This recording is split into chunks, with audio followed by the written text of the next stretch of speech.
How's it going, everybody? Welcome to the channel. As always, if you enjoyed today's video, don't forget to hit that like and subscribe. It helps out me a ton. You guys get plenty of fun stuff, not just Kaiju number 8. We cover plenty of manga on the channel, so stick around, check it out, see if anything else catches your interest. Anyway, we have chapter 50 of Kaiju number 8 today, and it's Thanksgiving, so thank you so much for that. That is just, that's wonderful. Seriously, chapter 50? That's a milestone chapter. We're halfway to 100. Anyway, this milestone chapter is basically dedicated to one Isao like a boss Shinomiya. If you saw my previous video today, you know why I'm calling him that. From now on, we will be calling him that. But anyway, yeah, kicking it off, we have him and number 9 still staring each other down. We also have Narumi trying to get a hold of him on the radio and heading his way there at full speed, telling him just to hang on long enough for him to get there. So the scientist guy that's always screaming his head off about everything is telling Isao that he needs to evacuate now. Everybody else is evacuated, you're good to go. Isao's like, no, that's not going to happen. He can track my location anyway. So scientist guy actually steps up and he's like, fine, then I'm staying here with you to the very end. This is what I do. I aid you in battle. This is what I signed up for. So good job on the scientist guy. That was kind of impressive, I'm not going to lie. And we have Isao going full release, full Kaiju mode. This is absolutely awesome. He's not playing around at all, and we're getting straight into it. So the first clash between him and number 9 in this chapter, and his arm starts just shattering, almost like last time. Not as bad, but it's not looking good. Even after this full release, this is still happening, and this is absolutely insane. Number 9's loving it. He's like, this is great. Show me more of what you got. This is a power fit for me to have.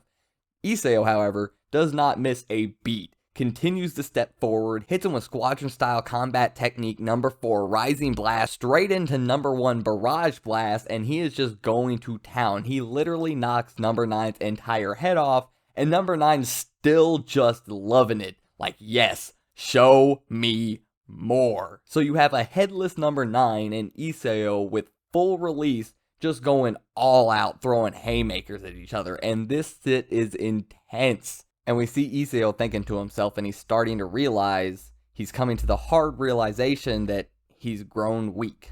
Now, he's still incredibly powerful, obviously, but compared to what he used to be, compared to how strong he used to be back in his prime, he's just not there anymore.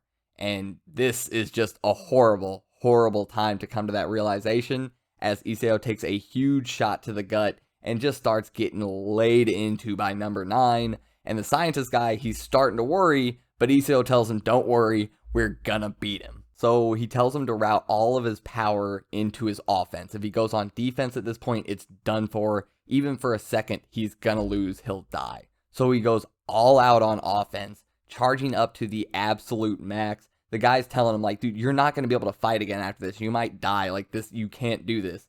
Isao says, I am okay with that. It's fine. The defense force has a bright future and a lot of talent coming up. They're gonna be okay. So for this one moment, for this single fight, I'm completely content with putting my life on the line and doing what you did back then against number 6. Thinking back to his wife, putting her life on the line, fighting as hard as she can, and ended up dying. We obviously know all of this. So he's thinking back to that. And yeah, number 9's not having any of the manga logic waiting for them to power up. No, Isao's sitting there like hunched over, powering up, and number 9 just comes straight down on top of his back, hitting him full force, and we get a flashback. We cut back to the same scene we have already seen with Kikuru's mother and father back when she was a little girl. This is later on, after she had said she wanted to join the defense force, after she is asleep and they're talking. So Kikuru's mom said that if Kikuru wants to join the defense force, that she's okay with that, but she's decided that she's going to harden herself and harden Kikuru and instill in her the skills that she needs to survive. So now it's going to be up to Isao to be the kind, caring, loving father. Obviously, we know Isao didn't do this. So after Kikuru's mother died, he decided that he had to make a choice. He could be the kind, caring, loving father, or he could do what Hikari was going to do. And he could raise Kikuru and give her the skills that she needs to survive. He chose the latter. So thinking about his wife and daughter, he throws the punch off and says, I've never been able to do anything fatherly for her. But if there's one thing I can do, I can put everything I've got into this last punch. I can do everything I can to eliminate this terrifying threat so it never exists in a future that my daughter lives in. And oh my god, he just throws that punch off his back and just slams Kaiju number 9 full force, center mass. And I still don't think it's enough. I don't think number 9's gone. I don't think this is going to do it. I don't think Isao is going to be able to do it. Even going back earlier in this very chapter, he started having the thoughts in his mind, like, I've come to the realization that I'm not as strong as I used to be. And we've talked multiple times about how these Kaiju attacks are getting bigger. They're getting more frequent. Kaiju are getting stronger. They're becoming more strong Kaiju. Maybe not the upper tier is stronger than the old upper tier, but there's more of them. So, yeah, I don't think he can. I want Isao to be able to do this. I want him to be able to do this for his daughter, for Kikuru, but I just don't think number 9's going out like this. I don't think it's enough. We've seen Kaiju number 9 take huge shots, be down to nothing but like his spine, his core, and his head, and nothing else is left, and he's able to start regenerating from that. I just don't think it's enough. And oh my god, this chapter was so good. This was so hyped. This was so amazing from Isao. Isao, like a boss, Shino Maya has deserved and earned that epithet. Probably going to be epitaph sooner enough. But anyway, he has earned that, and he will carry that throughout the rest of the series, alive or dead. I don't care. This man is amazing. This was too damn good. So yeah, I don't think number 9's dead. Now, I don't think Isao's also just going to immediately keel over from this punch. Because remember, extended use of these numbered weapons can shave years off of your life and be lethal. This is pretty extended use at this point. He's going all out and his body is already wrecked. Not just from the number weapon usage, but just from 9 hitting him so much.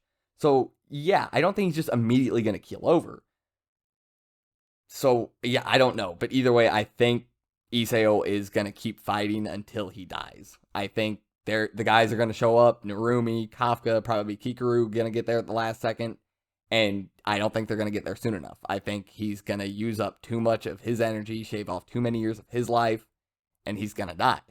Now, this might put a huge problem in the way for number 9. Because, well, if he has found a compatible user and number 2, and then the compatible user dies, can he still use number 2 in any effective way at all? Or is it just a useless hunk of metal to him at that point? I don't know. But we'll see next time. I hope you guys enjoyed the chapter. I hope you enjoyed the video. If you did, don't forget to hit that like and subscribe. And I'll see you next time. I'm out.